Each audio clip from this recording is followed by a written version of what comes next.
Audio Jungle.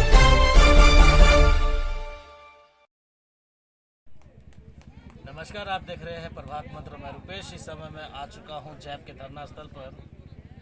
यहाँ इस धरना स्थल पर हम देख सकते हैं कि अभी जो अभ्यर्थी बैठे हुए हैं, इनकी मायूसियत आपको मालूम चल जाएगी कि इनकी मायूसियत जो है बहुत ज़्यादा फैल चुकी है इनके अंदर में, क्योंकि अब ये पूरी तरह से थक चुके हैं। थकने का कारण क्या है कि अब तक सरकार इनसे सुध नहीं ली, और सबसे बड़ी बात कि आज इनकी भी अनाज जो है वो पूरी तरह से ख़त्म भी हो चुकी है, और बहुत सारे अनाज जो है वो भीग चुकी है। कल रात में यहाँ तेज़ बारिश थी इस धरना स्थल पर, और धरना स्थल पर होमगार्ड की तो हमने आपको व्यथा दिखाई। अब इनसे बातें करते हैं कि इनके साथ कैसा कल रात गुजरा और कल ये रात कैसे बीता। तो आइए हम बात करते हैं, रूबरू होते हैं। क्या नाम हुआ आपका? मेरा संजय कुमार हुआ। संजय जी, आप ये बताएं, कल रात में बारिश हुई, रात की बारिश में आप लोगों के साथ क्या क्या दिक्कतें आई? बारिश में तो दिक्कत, तो आपको क्या बोलेंगे, जैसे बाढ़ आ गई सर हम लोग के लेकर रात को। ऐसे हुआ था हम लोग के साथ, क्या कि अनाज ना सब लोग कुछ हम लोग ऑलरेडी भीग चुका था। अगर सोचे कि हम लोग किसी तरह रात गुजारेंगे, काटेंगे, लेकिन वो भी नहीं हुआ। खड़ा रह के हम लोग को मतलब खड़े रह कर रात गुजारे हैं। पूरे ये जो देख रहा है दरी उरी सब टोटल भीगा हुआ था हम लोग का। जब धूप निकला तो हम लोग सुखवाए इसको। ऊपर से देखिए तो हम लोग गड्ढा खोदे हैं। रात को पानी जो उधर सारा पूरा बह के इधर आ रहा था। जितना बैग हम लोग का तो बोरिया बिस्तर सब इसमें देख रहे, रस्सी से टांग टूंग के किसी तरह हम लोग रात गुजारे हैं। कल तो रात को हम लोग खाना भी नहीं बनाए सर। क्या करें, तो लाइट भी चला गया, ऊपर से बारिश हो रही थी।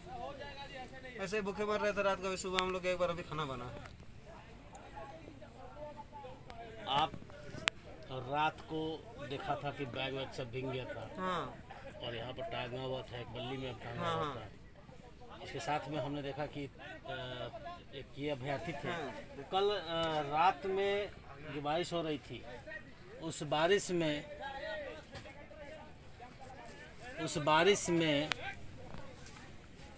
कल आपको देखा कि ऐसे आपने डंडा करके पानी को शायद निकालने की प्रयास आप कर रहे थे क्या कल?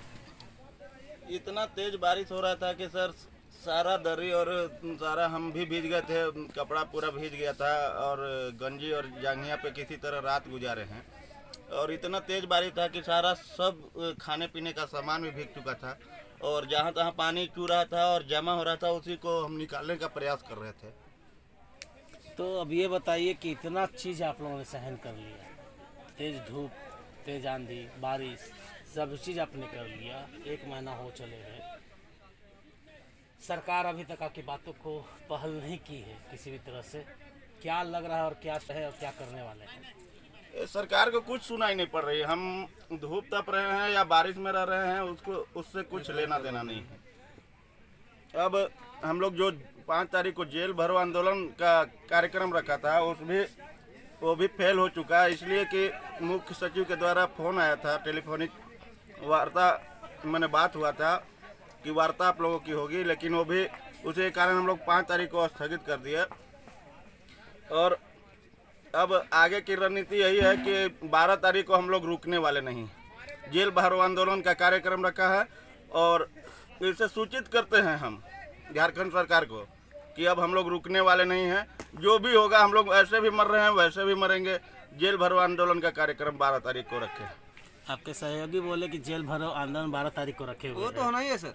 कैसे होगा? क्योंकि अभी मालूम चल रहा है कि सूत्रों द्वारा ये खबर आ रही है कि मतलब किसी को अलॉटमेंट नहीं किया गया है नया काम करने के लिए, और जो अवहेलना करेगा उस पर कानूनी कार्रवाई के साथ कानूनी कार्रवाई ठीक है, मान रहे सर। हम लोग कानून के खिलाफ हम लोग जाना नहीं चाह रहे हैं। अगर सरकार उतना सोच रही है कि हम लोग कानून के खिलाफ हम लोग नहीं जाएं, तो हम लोग की बात क्यों नहीं सुन रही है सरकार?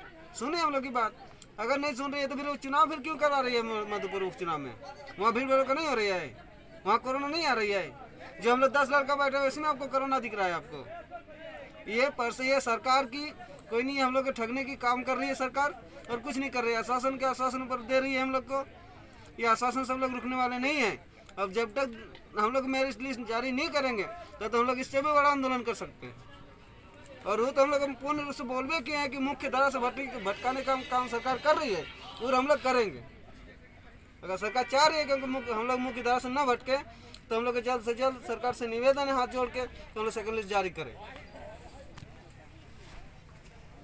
जैसा कि आपने सुना कि कल रात इनकी बहुत बुरी बीती है। रात खड़े खड़े इन्होंने बिताया है। पूरा ज़मीन जो था वो पूरा गीला हो चुका था। इनके जो ओढ़ने और सोने के लिए बिछावन थी वो पूरी तरह से भीग चुकी थी। यहाँ तक कि रात का खाना भी इन्होंने भी नहीं खाया था।